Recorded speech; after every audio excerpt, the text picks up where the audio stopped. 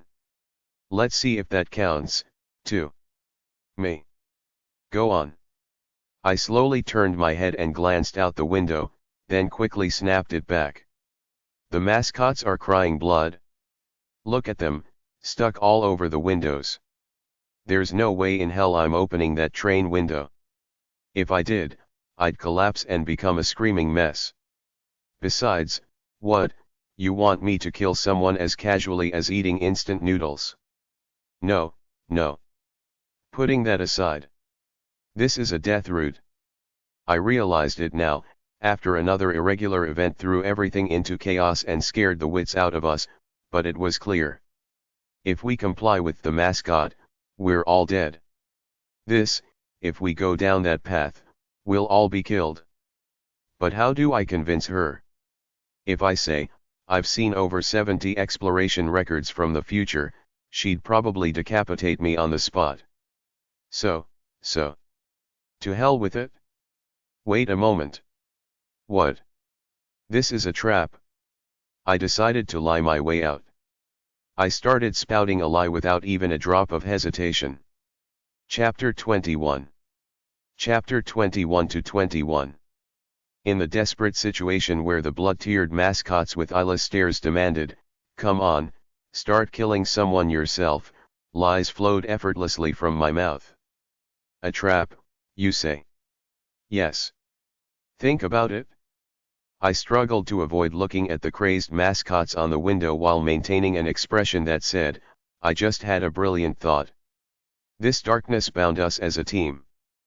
But is it really okay to kill a team member carelessly? Actually, it is okay. This darkness chokes us just for putting distance between teammates. But what if we kill someone? You could just carry around a corpse, honestly. But doing something like that, my cowardly heart might not hold up, and I'd end up getting reassigned as the official torture maniac, in the perfect spot to die. I believe there would be a massive penalty. The eyes under the butterfly mask narrowed. Isn't there also a penalty if we don't kill someone? I'm saying we might all be wiped out if we do kill someone. If both possibilities exist, I thought it more rational to choose the option of preserving our numbers. The other person seemed slightly swayed. I swallowed hard and added, of course, the final decision is up to you, assistant manager. Right?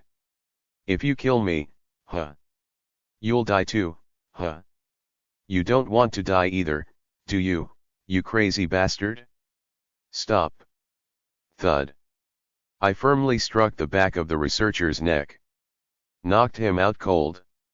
Why are you so bent on pushing for your own death when the game's already rigged? No wonder he's been gambling at the office with that lack of sense. Apparently, Y Squad's newbie, face pale as ever, released the researcher's limbs now that the restrictions were lifted. After watching the entire scene, the A Squad superior finally spoke, slowly. I waited anxiously. You don't regret this decision? Saved. Yes, of course. The A Squad superior didn't respond further. It seemed my reputation had taken quite a hit. But that didn't matter right now. What mattered was that we got through this timing safely. Die. The relentless die narration subsided once we stopped attacking each other. Blink. And as the lights on the train flickered, they're gone. The mascots that had surrounded the windows had vanished. Only the bloodstains remained. But that wasn't the only thing missing. Gone. The conductor mascot. The cheerful theme park music. The lively disembarkation announcement. Clang. Manually pushing the train out, we faced an interior strangely devoid of sound and light. It's like we've stepped on a landmine. True. I recalled an entry from the records. Cheerful theme park user guide, applicable up to exploration record number 64, for each zone in the theme park is colored according to its theme. The place where you first open your eyes is the zone your team belongs to. Respect the zone. The zone is more important than anything. Look at the colors, don't upset the mascots are everything in the zone. This rule existed for a reason. If you anger the mascot in a colored zone of the theme park, you're no longer respected as a guest in that zone. You may end up becoming a player in one deadly game of hide and seek. But stepping on a landmine is better than hitting the nuke button. The mascot's demands escalate like an escalator ride. Usually, they start by asking for something simple. Like eating something, carrying something, or giving them a warm hug. But asking us to commit murder right from the start? Then by the time we get to the next attraction, we'd be better off dead. One example in the records even showed mascots ordering something insane like, make a balloon with your own bladder. By that point, the mascot's influence would be too strong to resist. At that point, death might be preferable. In this horror story world, such fates worse than death happen regularly. And even now, there's an escape route. I swallowed hard. Just run. If we escape the Red Rabbit, Magic Bunny's zone, and enter another mascot's zone, this aggro state will dissipate. For that, let's see. Found it? I finally spotted what I'd been looking for, off to the side of the dark exit path. There's something over there. What? This was the reason I wanted to ride this attraction in the first place. The color map of the theme park. Fantasyland color map. After completing this attraction, there's a map near the final exit that shows the zones belonging to each mascot. I quickly approached, muttering to myself, a map. This might be useful to us. Why is that? At first glance, it looks like mere interior decoration. It visually represents Fantasyland, just as the attraction introduced. But the information it contains is invaluable. Do you remember the theme of this attraction? Well, it was about the mascots fighting over territory in this theme park. Exactly. I nodded. This map should indicate the zones belonging to the other mascots. This way, we could see the shortest route to reach another color zone. Running away from a monster that seems upset with us? Taking that with us? The A-Squad assistant manager nodded toward the researcher I was carrying. Before she could suggest killing him, I responded quickly. I'll wake up Research Team 1's assistant manager as soon as we confirm the map so he can walk on his own. Humph. Please, just don't dismantle him right in front of me. Any hope of a plan brought a glimmer of hope to the Y-Squad newbie's face. I probably looked the same. Please, let it be nearby. I took a deep breath and quickly approached the map, confirming it. There's nothing. What? I looked at the map again. But the image remained unchanged. Fantasyland color map. The entire illustrated view of the park. All in red. Magic Bunny Zone, Magic Bunny Zone, Magic Bunny Zone, Magic Bunny Zone, Magic Bunny Zone, Magic Bunny Zone, Magic Bunny Zone, Magic Bunny Zone, Magic Bunny Zone, Magic Bunny Zone, Magic Bunny Zone. Every sign had Magic Bunny's face engraved on it. Oh. Magic Bunny's Fantasyland. A place to escape to. There's none. Isn't there something wrong here, solely MSSI? There were clearly other mascots before. Seems like they were all driven out. The narration we'd heard during the attraction came to mind automatically. One by one, one by one, one by one. Dropping them into pits, drowning them in water, pushing them off cliffs. So then, the yellow and blue ones were killed, and this red mascot took over everything. Then, what about the other employees who drew pieces of different colors? Who knows? The A Squad assistant manager shrugged. All missing. Does that even matter right now? What matters is. The eyes beneath the butterfly mask turned sinister again. You seem to have made the wrong choice. Don't worry. It doesn't mean you'll die first. Which could only mean one thing. There was someone else who would die first. It's already too late anyway. Reflexively, I glanced at the unconscious researcher slung over my shoulder like a dead weight. Boring. What? Boring. The voice echoed in my head. Boring. Haven't I heard this somewhere before? Ah, that talk show, that Tuesday talk show. In that revamped version, like the choir of purgatory shrieking like the scream of a dead Paganimals mascot. Magic Bunny, bored to death. Ugh. I clamped my hands over my ears. Boring. I looked down. The admission band on my wrist was vibrating. Cheerful, Fantasyland admission ticket. Cheerful, Fantasyland admission ticket. The sound was coming from there. Not fun. Screech. The vibration grew, tearing at the wristband. Cheerful theme park user guide, applicable up to exploration record number 64, 1. Keep your admission wristband clean. If lost or damaged, you are no longer a guest. If not a guest, you are an intruder. Thief. Lawbreaker. Horrible punishment awaits. Or would you prefer to be an employee? No. I frantically tried to think of a solution.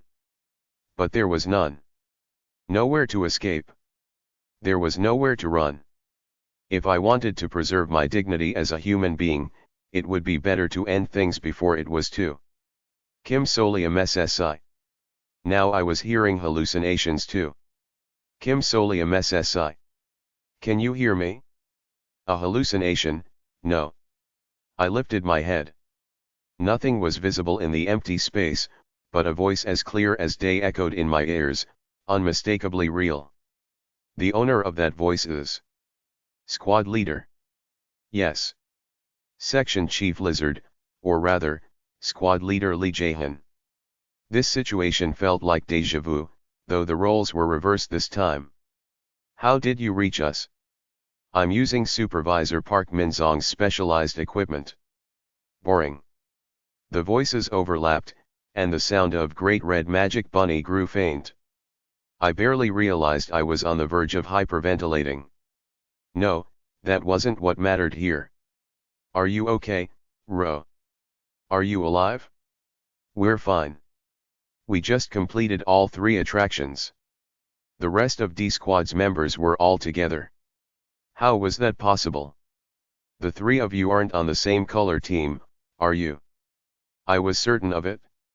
Only Squad Leader Lee Jahan was on the blue team, while the others were on yellow. Ro, that's not the point right now. It is important. The 3 of you wound up in the same place in the theme park, despite being on different teams. After a short pause. No. Section Chief Lizard's calm voice replied. I found the other 2 and then moved. Several questions popped up simultaneously in my mind, but the most pressing was this: where did you find them? On the outskirts of the blue zone. Then, are you currently in the blue mascots zone? Not fun. Yes. A shiver ran down my spine. The map doesn't show it, but do you happen to know which point is the blue zone? I don't.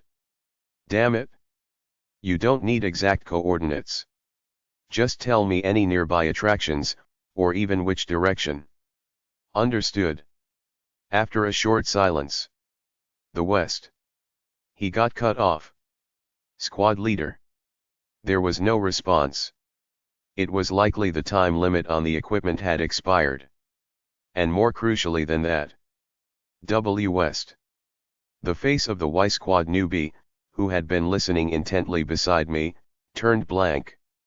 A Squad superior looked equally unsettled. The reason was simple. We're already in the West, aren't we? Exactly. The fantasy train was located near the western edge of the fantasy land map. The opposite of the rugged forest on the eastern side, bordered smoothly by castle walls on the west, was this very attraction. Further westward in fantasy land than this was, nothing. Boring. It seems we might be in separate theme parks. Like a timeline where the blue mascot won. The darkness always has these kinds of variations. In separate places? Are we really talking about different parallel dimensions? Not fun. No. That can't be. This is a darkness derived from a board game. If we're playing the same game, there's no reason for separate boards. Hey. Shut up. The A-Squad superior replied coldly. No matter how much sense you try to make, if it doesn't match reality, just drop it. This isn't speculation, it's deduction. I wanted to convey that there were numerous cases like this, but I knew they wouldn't believe me. Right now, all I needed to do was find the answer. Where exactly is west? Quickly, quickly. Think. There has to be an answer. I looked at the Fantasyland color map again. Every visible area was still painted red. Ferris wheel, carousel, roller coaster, Viking ride, Magic Palace. Every single ride was marked with Magic Bunny's red face. Every attraction, wait. Boring. Hold on. I looked over the map again. And I realized. I found it. What? A different color zone. It was here. With certainty, I moved forward. Whether they sensed hope or were compelled by my determination, my teammates followed. Not fun. We had to move quickly before the mascot noticed us. There was no time to waste, we needed to get out of this attraction immediately. Ignoring me? Too late. Chapter 22. Chapter 22 to 22. The four of us bolted out of the exit of the fantasy train and ran. Ha, ha. The sounds of desperate panting came from both sides, the kind of breathlessness only achieved when running for your life. It couldn't be helped. The mascots were pouring out. Die. Aah. Hugh, Huook. From every attraction entrance, store, and sign, strange, unsettling bubbles of ooze burst, spewing forth grotesque mascots. They chased after us, mouths peeled back to reveal rows of teeth embedded deep in their innards, giving them a horrifying appearance. Occasionally, their bodies would lurch, and gooey, tentacle-like things would protrude from their drooping ears and arms. Ha ha ha. Ha ha ha. Ha ha ha. Ha ha ha. Ha ha ha. Ha ha ha. The noise was deafening. The theme park music and laughter swirled together, creating a disturbing cacophony all around. It was chaotic, frightening, disorienting, and utterly terrifying. The overwhelming sounds were disorienting, making it hard to think straight. But here. This way. I gritted my teeth, turning in the direction I'd memorized with determination. At that moment. Flick. Squish. The slimy end of a tentacle just barely grazed my head. Hiss. Puke. The hair where the slime touched started to melt, and I caught a whiff of something burning. This is insane. Cold sweat dripped down my back. But my feet didn't stop moving. They couldn't. Stopping would mean the end. I'd die. Or worse, I had a gut feeling I'd end up in an even more horrifying state. The only relief was that the destination was close.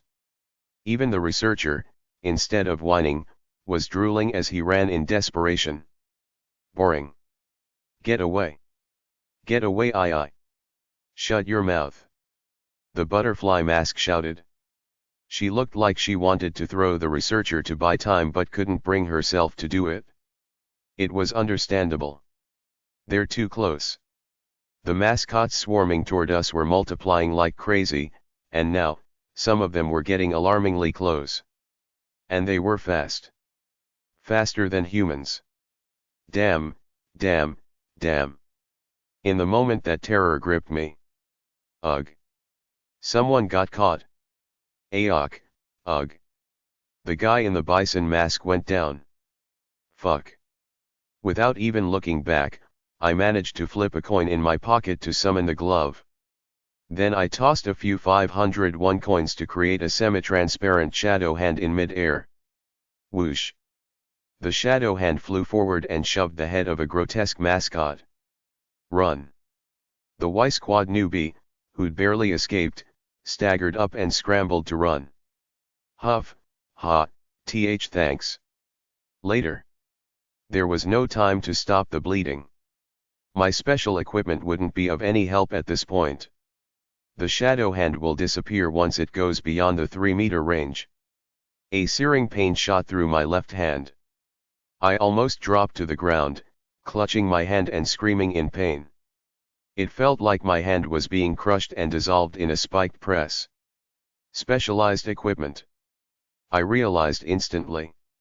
The shadow hand I'd summoned in mid-air must have suffered some horrible fate in the mascot's maw or tentacles.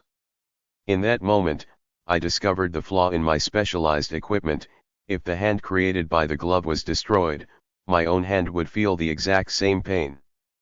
But there was no time to scream. I sprinted like mad. There. The target point came into view. A giant gate. Painted in bright colors, following the style of a typical theme park. Fantasyland, West Side Gate. A decoration. An ornamental gate attached to the castle wall encircling the western side of the theme park. It's blocked. Get underneath it. I quickly stepped under the ornamental gate and looked back. Almost immediately, 2 others tried to step in, the A Squad assistant manager and the Y Squad newbie. The researcher, being behind, was in a more dangerous spot.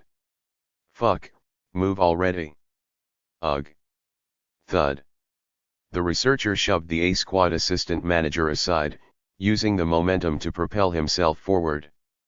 The slender body of the assistant manager, caught off guard, collided with the mascot. Die.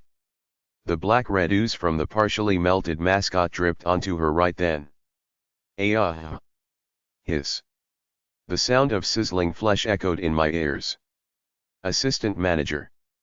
The A Squad employee was pinned beneath a grotesquely distorted mascot, her limbs shaking uncontrollably. Her face, partly visible beyond the butterfly mask, was already blistered and ruined. In her eyes was resignation, the look of someone who knew they couldn't be saved. The moment our eyes met. Nail.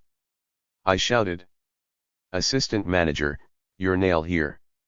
At the same time, I stretched my left hand forward. The A Squad assistant manager's eyes widened, and she reached out, extending her index finger. Ping. The nail shot out, embedding itself in the center of my palm. But I didn't flinch.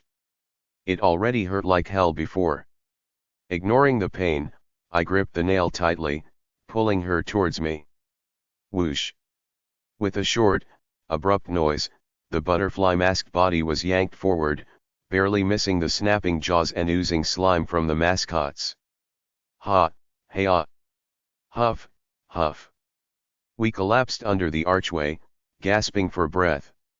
Right in front of us, countless rabbit mascots, oozing like they were crying blood, stared blankly with empty eyes, frozen in place as if held back by an invisible barrier.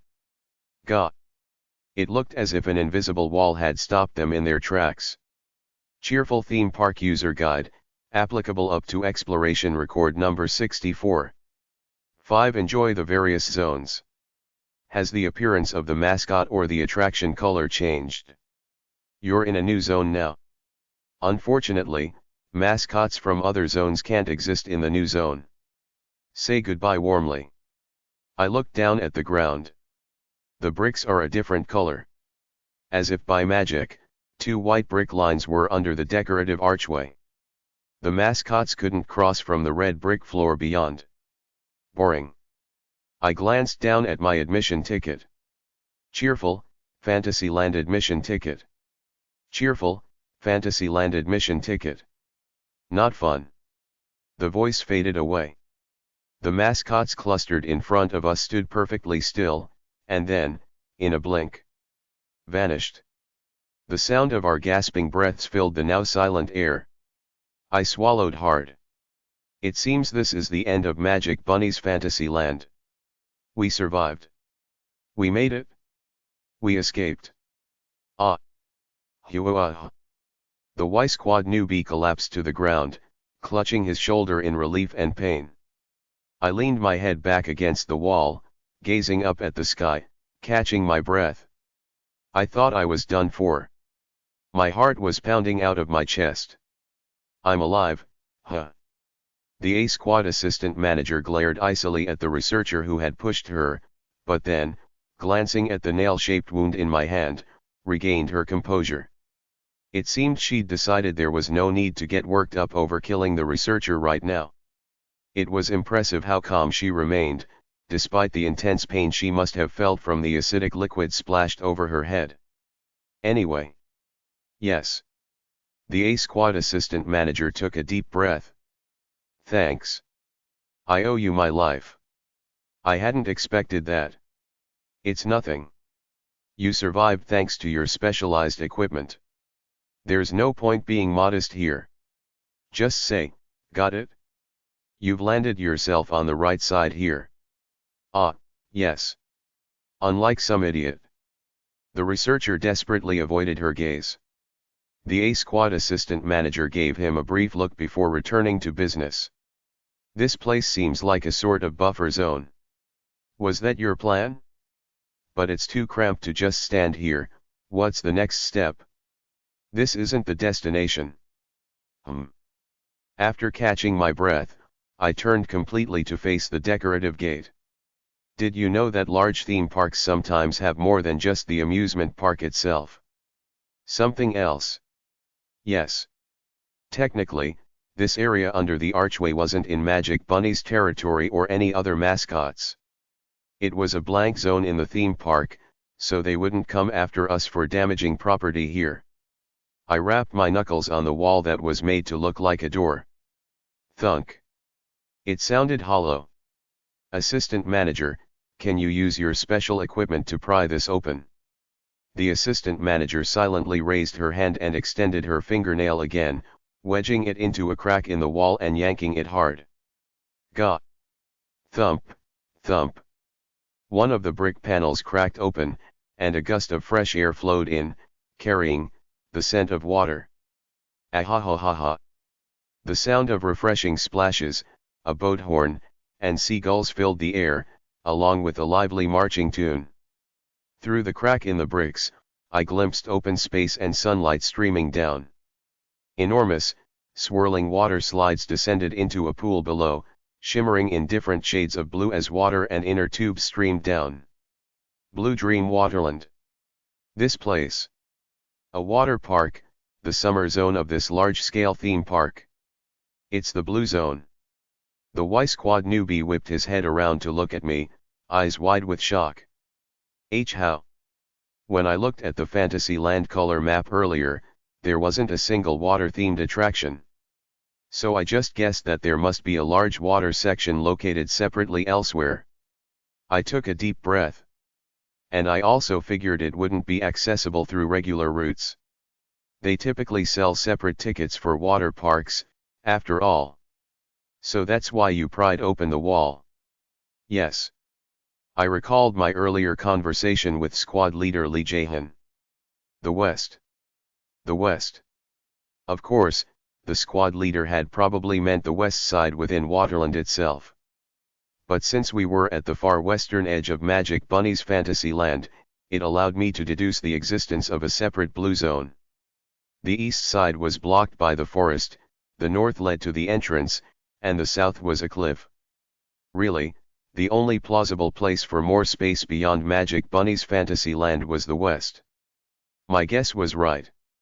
It seems the blue mascot, exiled from Fantasyland, created a new zone here. Aha! For now, let's get through as quickly as possible. Why yes, let's. Hans busily pried away the remaining bricks. Even the Y Squad newbie, injured as he was, used his one good hand to help. Meanwhile, the researcher lingered in the corner, looking sly, as if he'd finally noticed things were going in his favor. And within a few moments, it's open. One by one, we began crawling through the now exposed gap. I was the last to emerge, standing on both feet in waterland, gazing at the blue pools and bright sky above. A breeze, heavy with moisture, brushed by. This sunlight. It felt so unbelievably good. And as I stood, momentarily feeling a strange sense of liberation, I spotted people waving and running toward us from afar. Row. The members of D Squad. Are you all right? Assistant Manager. The D Squad members bustled over, each carrying some bulky load, likely inner tubes or other gear. Relief surged through me, perhaps from the familiarity of seeing the people I'd been working with for the past month. How have you all been? I greeted them happily and stepped forward, wondering if I should help take some of the load off the squad leader's shoulder, as any proactive newbie would. Wait. That's a person. It wasn't equipment. Hanging limply off the lizard squad leader's shoulder was a human body. A casualty. Looking closer, I realized the person wore a teal duck mask. It was the A squad leader. No. Chapter 23. Chapter 23 to 23. After barely escaping the deranged red mascot zone, we finally made it to the blue zone. That's where D Squad was waiting for us, with A Squad's leader hanging limply over Section Chief Lee's shoulder. I managed to ask. Section Chief, is that a corpse on your shoulder? Oh, she's just unconscious. He was moving her somewhere safe. Just as I started to feel relieved and the sense of familiarity returned, D Squad's assistant manager pointed her thumb at a large inner tube they'd been dragging with the supervisor. The corpse is over there. Seeing them haul a body shoved into a tube, really added a new level of horror.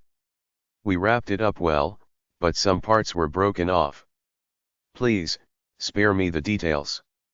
No, seriously, it was horrific. Ugh. Supervisor Park shuddered.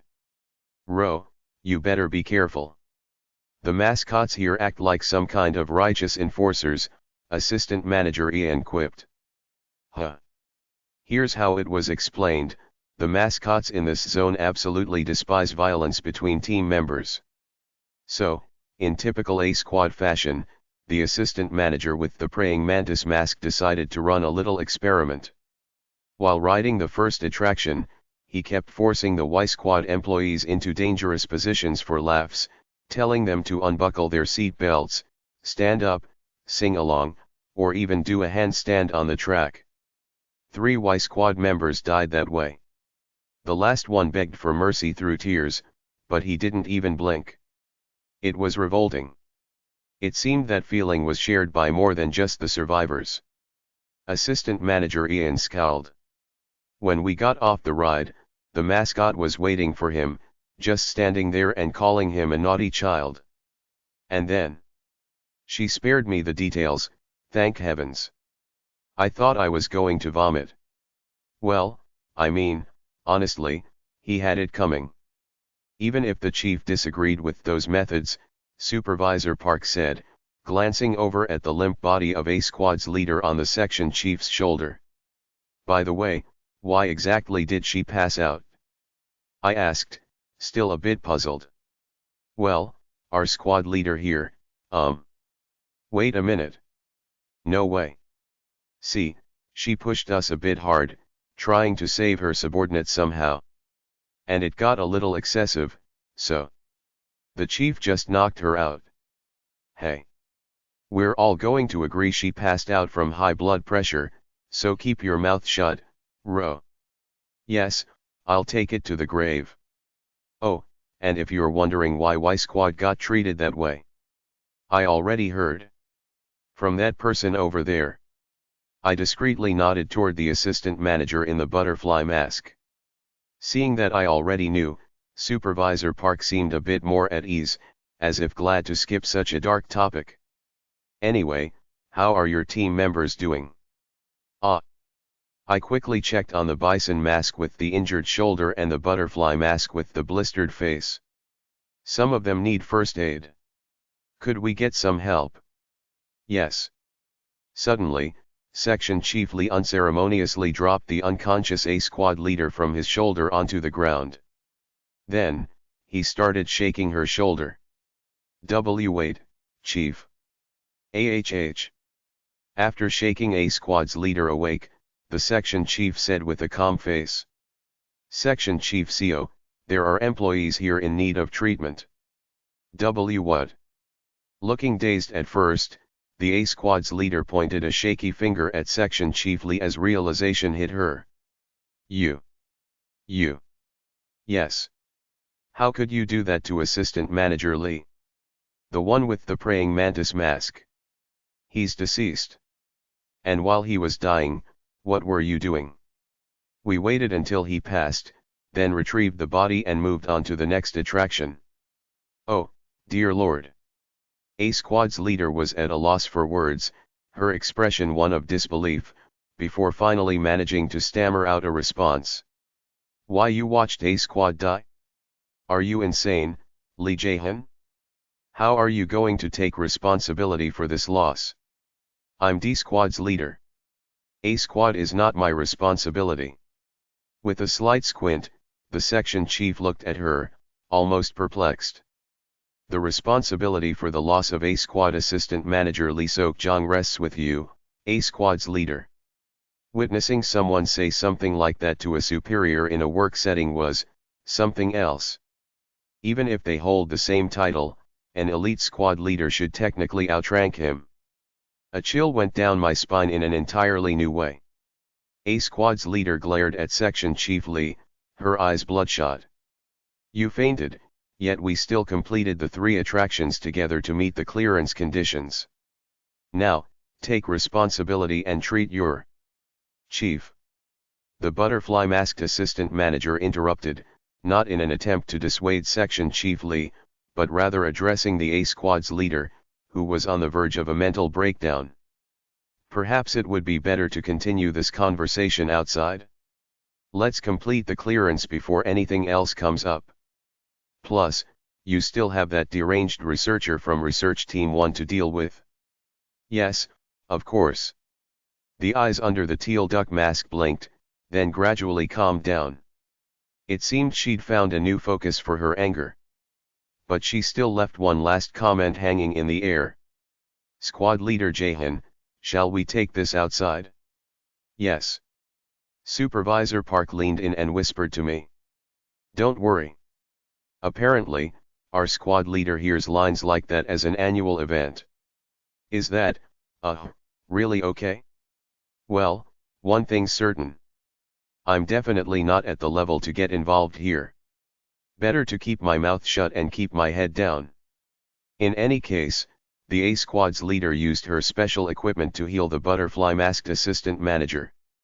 The sight of the skin on her jaw and head area regenerating, almost like it was rewinding, was amazing. Employees with equipment like that are almost non-existent. So envious. Same here. I wondered if there was any way to acquire something similar. Having equipment like that would definitely improve survival rates. I watched A Squad's leader's specialized equipment, a healing ring, very closely. Healing, huh?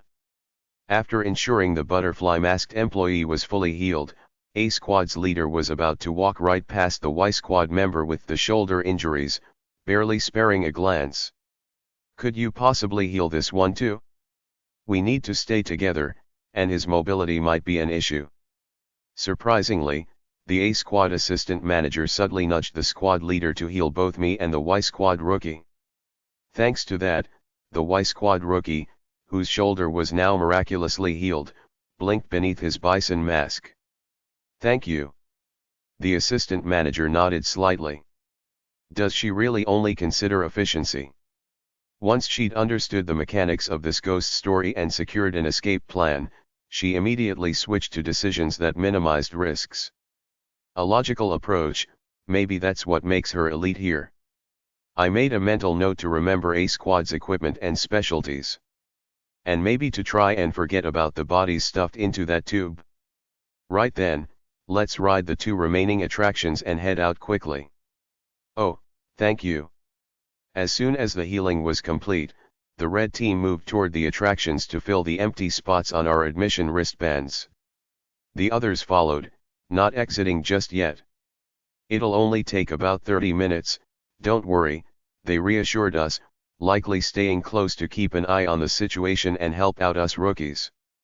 Although grateful, part of me thought it would be less terrifying if they just left, considering that tube full of corpses following us. As I mentioned before, the mascots here are surprisingly moral for monsters. That much I'd guessed from our earlier communication. If they cleared 3 attractions so quickly, there must be a reason. This team must have been lucky enough to encounter a benevolent zone where the mascots' demands were reasonable. They'd beaten some crazy odds for sure. They even answered questions about what was in each attraction. And since we were the first to clear 3, they gave us a souvenir. How nice for them, taking it easy.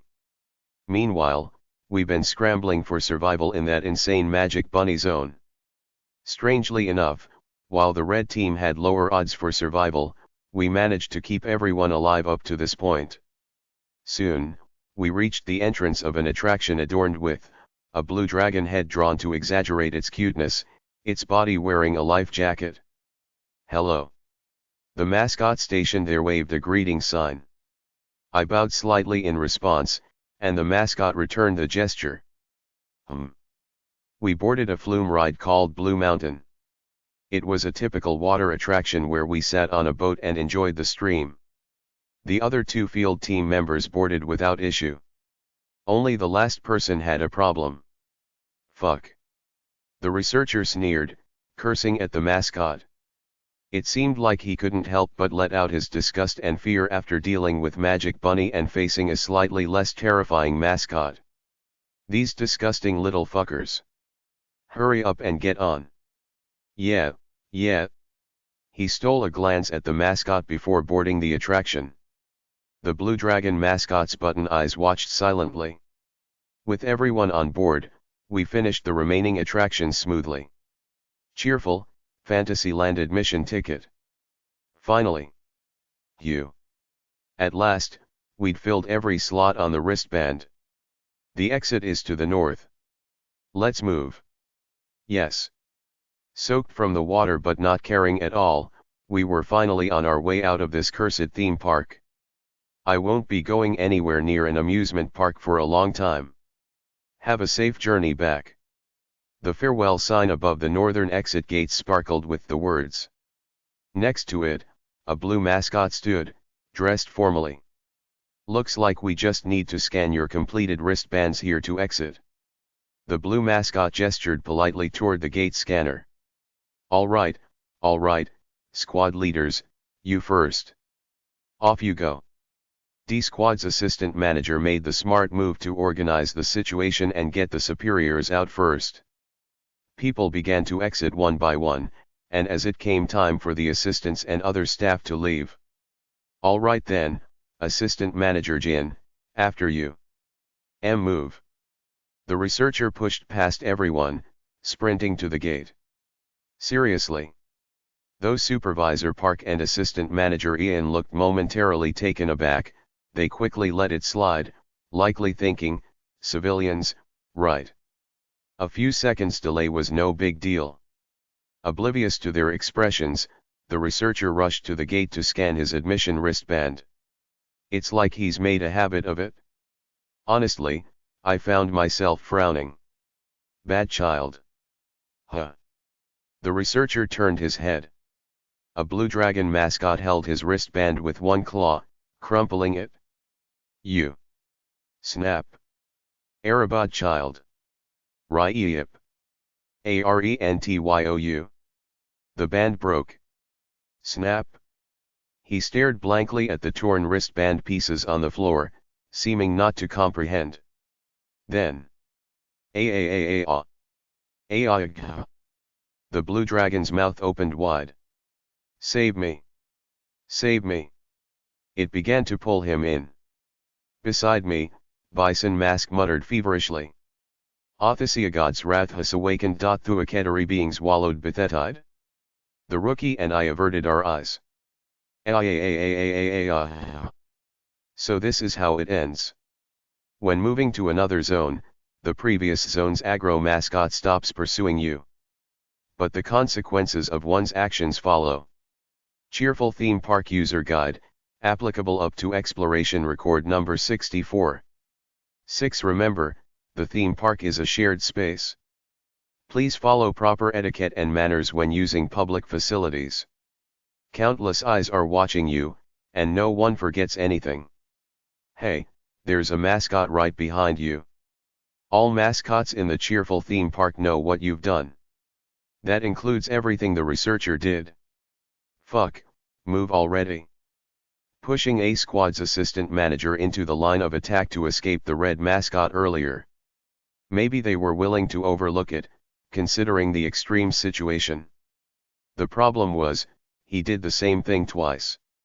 It's karma. The researcher's screams turned into wails. That bastard tried to kill me too. Why just me, why just me? You trash, you. That's right. But A Squad's assistant manager never went through with it. She listened to reason. But you didn't. Even I, as someone who's practically a member of the Cowards Club, thought he had this coming. Save me.